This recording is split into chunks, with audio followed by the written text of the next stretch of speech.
আসসালামু আলাইকুম। আপনারা সবাই কেমন আছেন? আশা করি ভালো আছেন। আমি কিন্তু আপনাদের সৌদি আরবের একটা বিশ্বস্ত চ্যানেল হিসেবে ইতিমধ্যেই একটা সুনাম অর্জন করেছি আমার ছোট পরিবারের যারা আছে তাদের কাছ থেকে। সবাইকে আবারও অসংখ্য ধন্যবাদ। আজকের ভিডিওর মূল বিষয় হলো, দেখুন আপনারা ইতিমধ্যেই শুনেছেন বিভিন্ন সোশ্যাল মিডিয়ায় বা বিভিন্ন প্ল্যাটফর্মে সৌদি আরবে কপিল প্রথা নাকি উঠে যাচ্ছে। আসলে এই বিষয়ে অনেক প্রবাসী ভাই প্রশ্ন করে থাকে যে আসলে কি কপিল থাকছে না সৌদি আরবে 2025 সালে।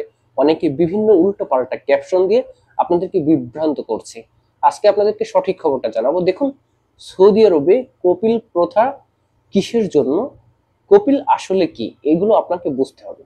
দেখুন, আপনি যদি সৌদি আরবের প্রবাসী হয়ে থাকেন, আপনি ইতিমধ্যেই জানেন যে সৌদি আরবে কপিল ছাড়া কার্যক্রম অসম্ভব। কারণ সৌদি আরবে আপনার গার্ডিয়ান হলো আপনার কপিল। এবং বর্তমান এই নতুন আইন অনুযায়ী কি সৌদি আরবে কপিল প্রথা উঠে যাবে? আসেন একটু বিস্তারিত ভিতরের আলোচনা আপনাদের সাথে করি।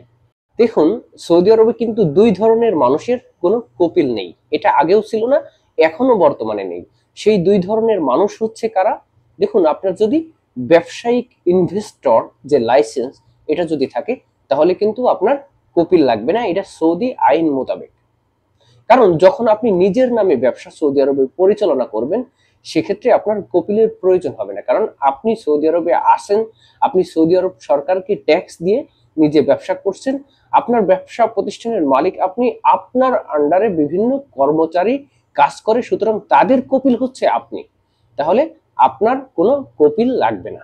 এবং নাম্বার 2 হচ্ছে, যে সকল প্রবাসী ভাইরা প্রিমিয়াম ইকামা হোল্ডার, যারা অনেক টাকা খরচ করে ইকামা করে, তাদের কিন্তু কপিলের প্রয়োজন হয় না। কারণ তারা সৌদি আরবে সরকারকে ট্যাক্স দিয়ে বা সৌদি আরবের সরকারকে বাড়তি সুবিধা দিয়ে কিন্তু তারা সৌদি আরবে আসে এবং তারা প্রিমিয়াম ইকামা হোল্ডার, তারা কপিল ছাড়াই সৌদি আরবে থাকতে পারে।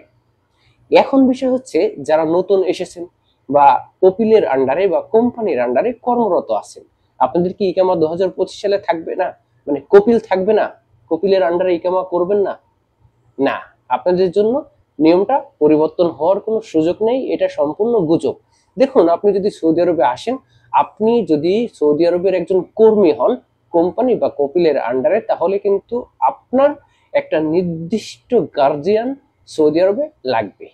দেখুন, আপনি কোনো কোম্পানির ভিসা ছাড়া সৌদি আরবে আসতে পারবেন না, কোনো মালিকানাধীন ভিসা ছাড়া আপনি সৌদি আরবে আসতে পারবেন না। আপনার সৌদি আরবে আসতে হলে কাজের জন্য অবশ্যই একজন কোম্পানি অথবা একজন কপিল অথবা একজন মালিক, অথবা আপনি যে কোনো পেশায় আসতে পারেন, আপনার একজন গার্ডিয়ান কিন্তু লাগবে। সুতরাং যারা এই সকল ভিসায় আছেন, ডোমেস্টিক ভিসায় আছেন, তাদের কপিল প্রথা থাকবে। যারা কোম্পানির আন্ডারে আছেন তাদের কপিল প্রথা থাকবে। যারা মালিকানাধীন ভিসায় আছেন তাদের কপিল প্রথা থাকবে। সুতরাং আপনারা অযথা বিভ্রান্ত হবেন না।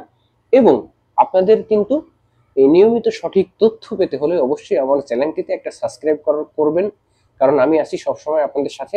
ধন্যবাদ, সবাই ভালো থাকবেন। দেখা হবে অন্য আরেকটি ভিডিওতে।